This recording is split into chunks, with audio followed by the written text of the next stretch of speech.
अस्सलामु अलैकुम वरहमतुल्लाहि वबरकातुहू। आज इंशाअल्लाहुल अज़ीज़ हम एक ऐसी वीडियो बनाने वाले हैं।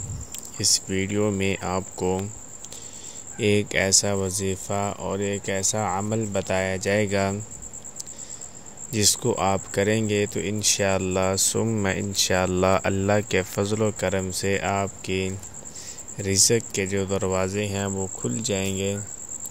अल्लाह रब्बुल इज़्ज़त आपको इतना रिज़्क़ देंगे कि आप सोच भी नहीं सकेंगे इंशाअल्लाह सुम्मा इंशाअल्लाह। उससे पहले तमाम नाज़रीन हमारी वीडियो को मुकम्मल देखें ताकि आपको पता चल जाए कि वजीफ़ा कैसे करना है और किस तरह करना है, और उसके साथ हमारी वीडियो को लाइक कर दें और मैसेज करके हमें ज़रूर बताया करें आपको हमारी वीडियो कैसी लगी, और हमारे चैनल को सब्सक्राइब भी कर दें। तो चलते हैं आज की वीडियो की तरफ। वो ये है कि आपने रोज़ाना फजर की नमाज के बाद और मगरिब की नमाज के बाद ये आपने वजीफ़ा करना है इंशाअल्लाह सुम्मा इंशाअल्लाह। अल्लाह के फ़ज़ल व करम से आपकी जो भी हाजत होगी, जो भी मुश्किलात होंगी, वो सब की सब दूर हो जाएंगी।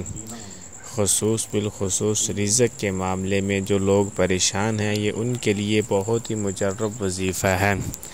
इस तरह कि आपने फ़जर की नमाज के बाद और मगरिब की नमाज के बाद 100 मरतबा ये कलिमात पढ़ने हैं।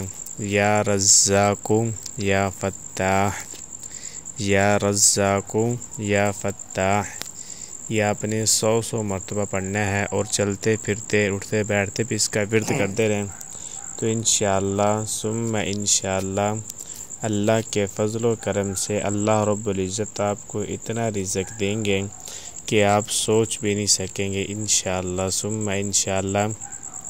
फ़जर की नमाज के बाद और मगरिब की नमाज के बाद 100 मरतबा, और जब भी आपको वक़्त मिले अपनी दुकान पे जाएं या जहाँ भी हो तो इसका विर्द जारी रखें। जो भी आप काम करेंगे तो इंशाअल्लाह उसके अंदर बरकत भी होगी और अल्लाह रब्बुल इज़्ज़त आपके रिज़्क़ के दरवाज़े भी खोल देंगे इंशाअल्लाह।